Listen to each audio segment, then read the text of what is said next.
Vamos lá então? Cultura e sociedade nas décadas de 30 e 40. Durante o período em que Getúlio Vargas esteve no poder, muitas mudanças aconteceram também no plano social e cultural. Talvez a mais importante delas tenha sido a disseminação do rádio como meio de comunicação de massa. Então, o rádio se tornou o grande veículo de comunicação de massa no Brasil. Jornal escrito não eram todas as pessoas que tinham acesso, mesmo porque uma grande parcela da população na época ainda era analfabeta. Emissora de televisão ainda nem se pensava em chegar no Brasil. Então, a única forma de comunicação era o rádio. Naquela época, o rádio tinha uma potência muito grande. Haviam poucas emissoras de rádio e a potência das emissoras de rádio era muito grande em relação do que é hoje. Porque hoje a gente tem milhares de emissoras de rádio no Brasil que ocupam espaço no dial e aí elas não podem propagar a sua onda a longas distâncias, né? A sua frequência em longas distâncias. Na época existiam poucas emissoras de rádio, então havia uma liberdade maior para captação das ondas do rádio e a gente conseguia, a gente não porque eu não sou dessa época, tá? Mas era possível sintonizar emissoras de rádio até da Europa e de outros países do continente americano, né? Para vocês terem uma ideia da potência que as emissoras de rádio tinham na época. Por quê? Porque o sinal era limpo, era livre, né? Não tinha um congestionamento de sinal de rádio como tem hoje. Não tinham rádios piratas, por exemplo, né? Então as emissoras de rádio surgiram no Brasil e começaram a tomar conta da população de massa. Os aparelhos eram importados, vinham da Europa ou dos Estados Unidos, eram aparelhos com grande potência de captação de frequência e as pessoas, hoje a gente senta, né, para assistir a TV, ouvir um filme, para navegar na internet e tudo mais. Naquela época as pessoas se reuniam, as famílias se reuniam para ouvir o rádio, sentavam na frente do rádio para ouvir as notícias, os noticiários que as emissoras de rádio produziam num horário nobre, geralmente às 8 horas da noite, final da noite, e ouviam junto com a família as notícias. Existiam as chamadas radionovelas, né? Essa novela Éramos Seis, ela já foi também uma novela de rádio. E o rádio então se tornou popular. Aqui em Itapetininga nós temos a rádio Superdifusora FM, agora FM, né? Mas antes era AM. Essa emissora de rádio ela tem 70 anos. Pense bem. Itapetininga tem uma emissora de rádio, uma das emissoras de rádio mais antigas, uma das mais antigas do Brasil, né? Teve diversos nomes, passou por diversos nomes, como PR de 9, até que foi se transformando, mudando, e hoje é a Superdifusora FM. Ela mudou da frequência AM para FM justamente para alcançar maior cidades, para ter uma potência maior e poder ter o seu sinal chegando em mais cidades. E a gente tem aí outras emissoras, né? A Jovem Pan de Itapetininga e enfim. as emissoras de rádio se propagaram hoje de uma forma que quase todas as cidades, por menor que seja, sempre tem uma emissora de rádio. Isso sem falar as emissoras de rádio piratas, né? Essas a gente não deve levar em consideração porque elas não trazem muito benefícios, acabam se tornando às vezes até meios de comunicação de desinformação e prejudicando ainda sinais de comunicação porque elas são clandestinas. Bom, mas voltando lá, a Rádio Nacional do Rio de Janeiro, por exemplo, fundada em 1936 e estatizada em 1940, atuou como um importante meio de divulgação da política varguista e da difusão de novos padrões artísticos e culturais. Sua programação era diversificada, abrangia radionovelas, lançada em 41, radioteatros e programas de auditório. Esses lançavam cantoras muito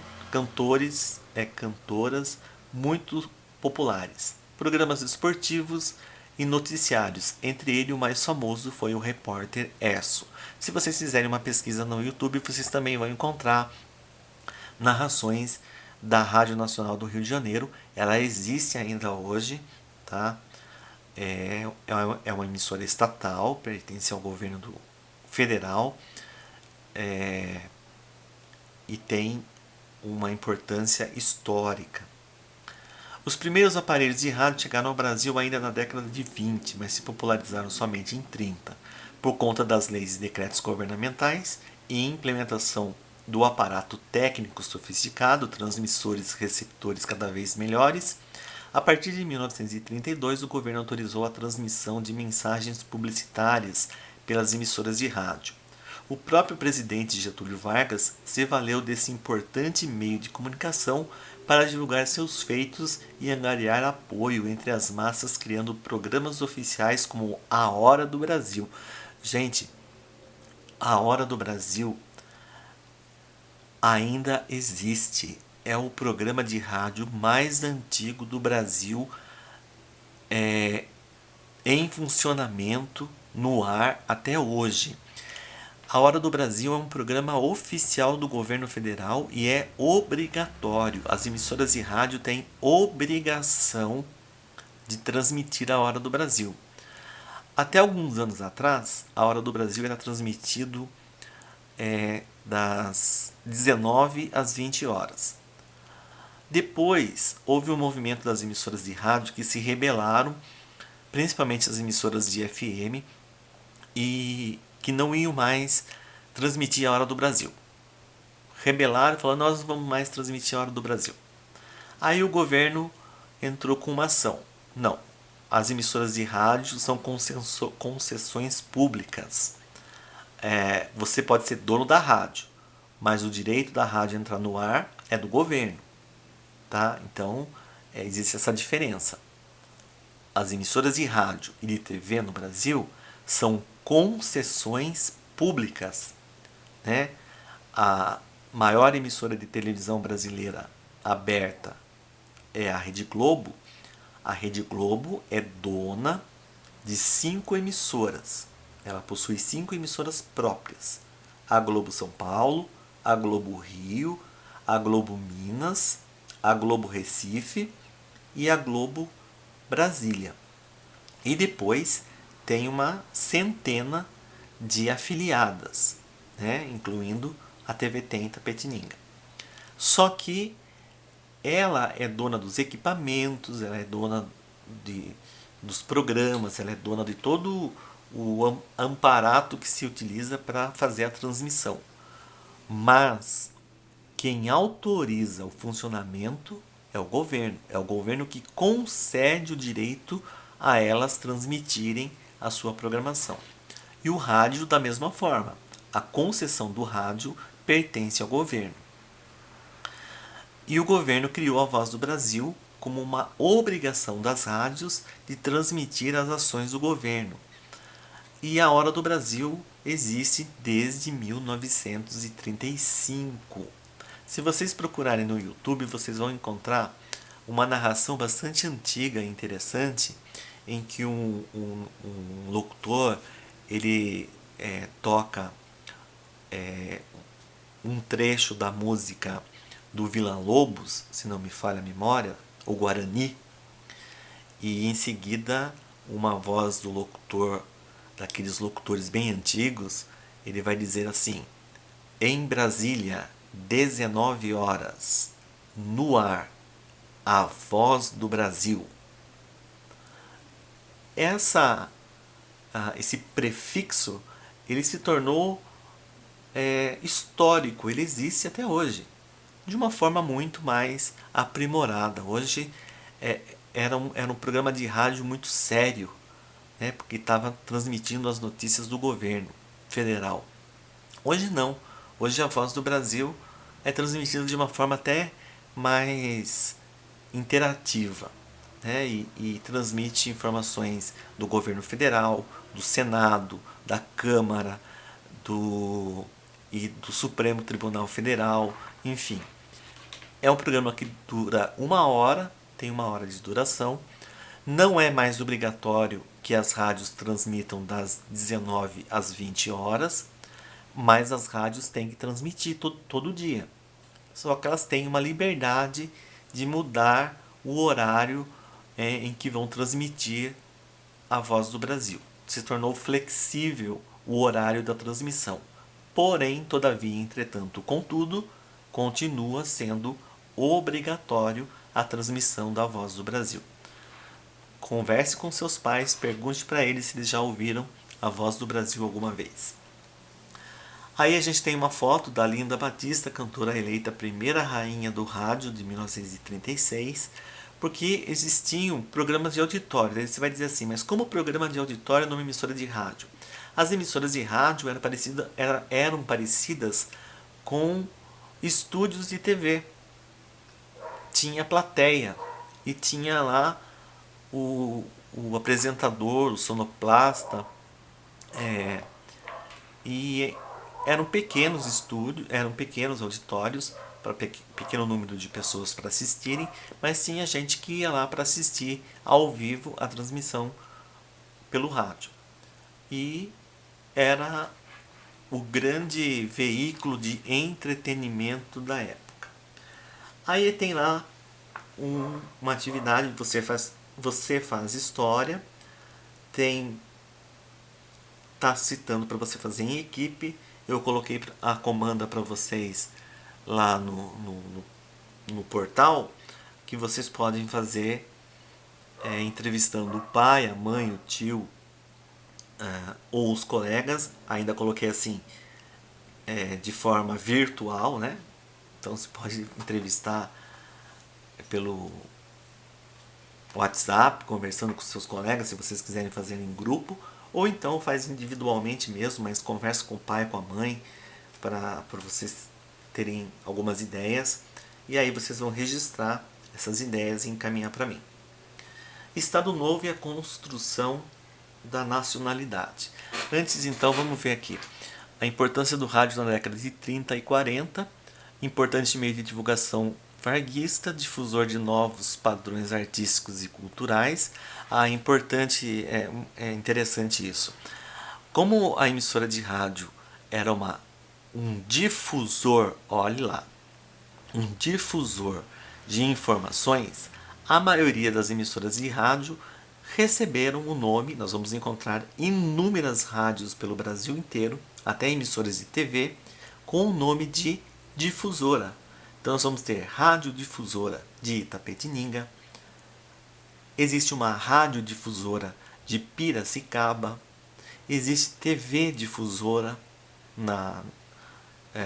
no norte do Brasil.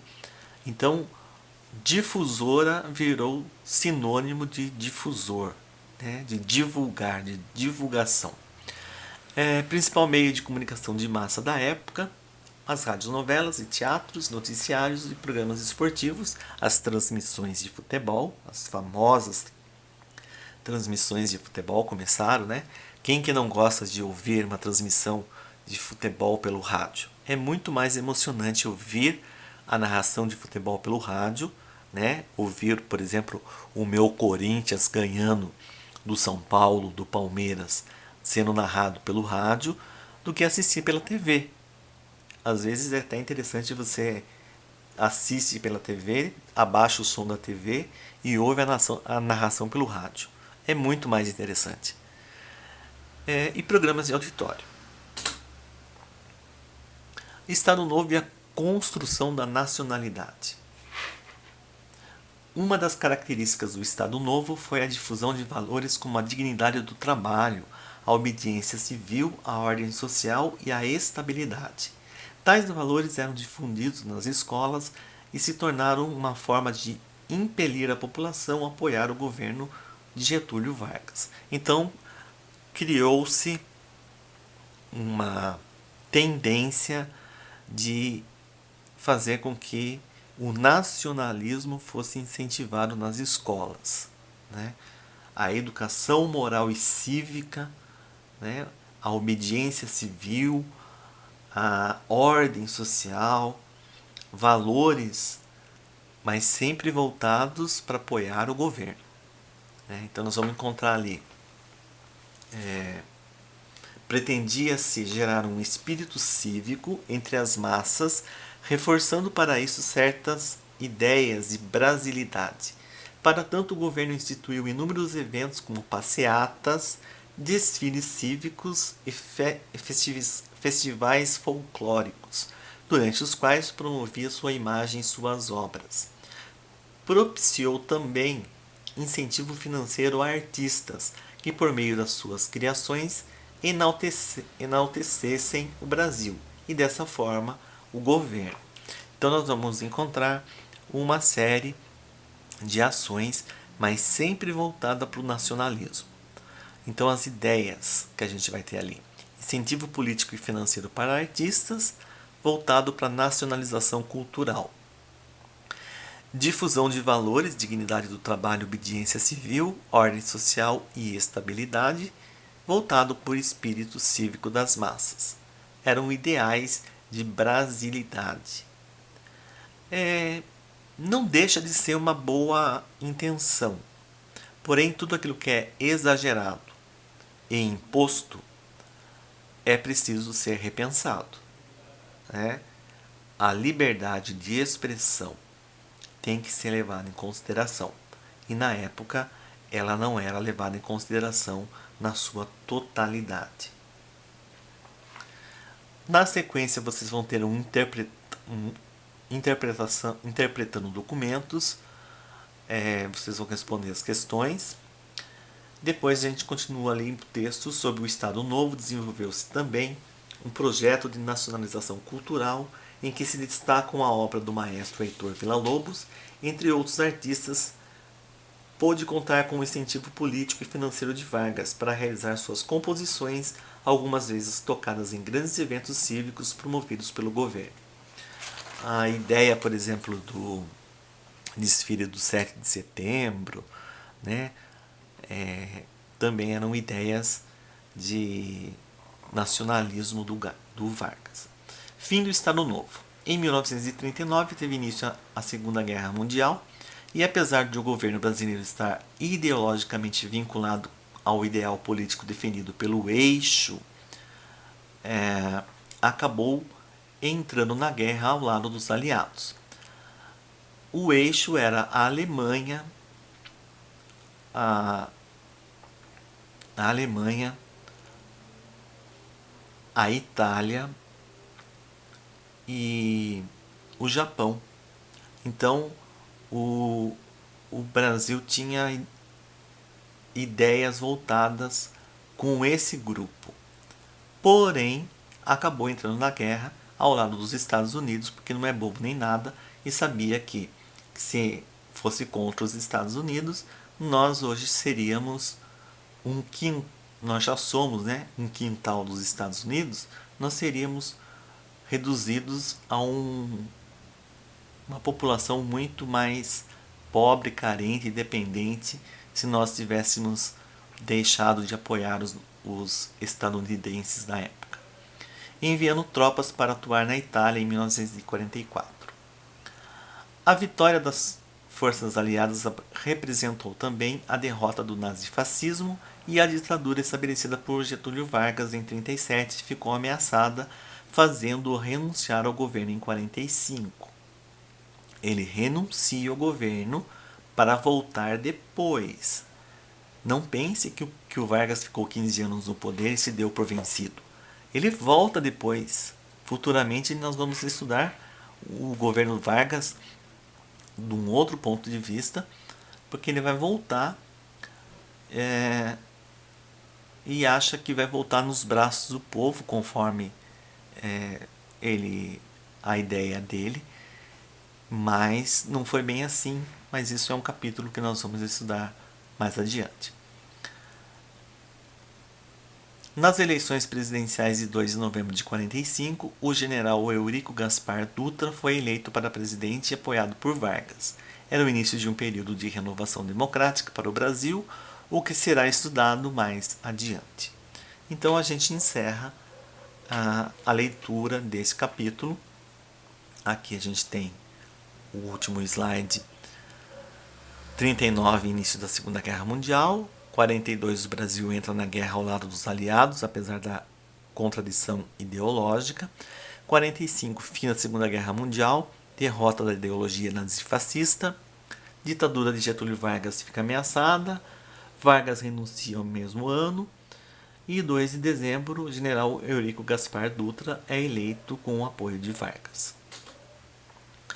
Aí vocês vão ter que resolver as atividades da página 18. Aqui, essas que estão aparecendo no slide são as atividades do caderno de atividades. Também tem que resolver, tá? Hora de estudos, página 18. Vocês vão ler os exercícios, pode resolver na apostila e transcrever as respostas num formulário que eu coloquei para vocês anexados lá na plataforma do Google Sala de Aula. É só clicar nas opções lá, nas alternativas, exceto no de vocês não tem questão dissertativa, é tudo objetivo. Então é só clicar nas alternativas que vocês acharem corretas, não tem que escrever nada. Agora, nas atividades do caderno de atividades, deixa eu dar uma olhadinha, tem algumas questões que são dissertativas. Lá no Google eu também criei uma planilha, ou melhor, um formulário para vocês responderem essas atividades. Tem algumas atividades que são objetivas, é só clicar na alternativa que vocês acharem correta. E tem um exercício, o número 6, letra A e B, e o número 7,